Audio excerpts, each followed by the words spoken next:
ګرانو کتونکو السلام علیکم. زه محمد سلمان همدرد د حق غږ پښتو چینل خبري لنډیز کې ستاسو قربا اوس تاسو پام را اړوم د مهمو خبرونو لنډیز ته. طالبانو د جواز ریفي څرګندونې د افغانستان په چارو کې مداخله بولي. طالبان وایي د ګاونډي هیوادونو سره دوستانه اړیکې پالي او له هغوی هم ورته تمه لري. افغان طالبان د ځان په اړه د ایران د بهرنیو چارو وزیر جواز ریفي وروستۍ څرګندونې غندلې دي او هغه یې د افغانستان په چارو کې لاسوهنه بللې. ظریف دوشنبه له طلوع نیوز سره په مرکه کې ویلي وو د ایران قوانینو له مخې طالبان یې لا هم د ترهګرو له ډلو له لیست نه دي ایستلي.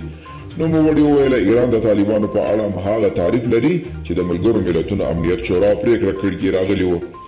د امریکا د دفاع سرپرست وزیر په ناڅاپي سفر کابل ته راغلی او په آر کې یې له ولسمشر غني سره کتلي.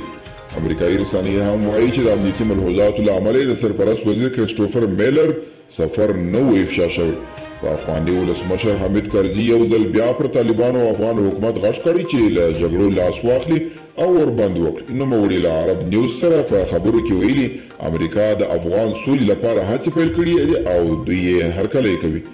د خبریالانو د خوندیتوب نړیوالې کمیټې ویلي چې په افغانستان کې د خبریالانو پر وړاندې ګواښونه موجود دي او دغه هیواد د خبریالانو لپاره د نړۍ په کچه خونړی دي. سرچینه کاږي چې په ټوله نړۍ کې د مکسیکو، سوریه او افغانستان د خبریالانو لپاره خطرناک او خونړي هیوادونه دي.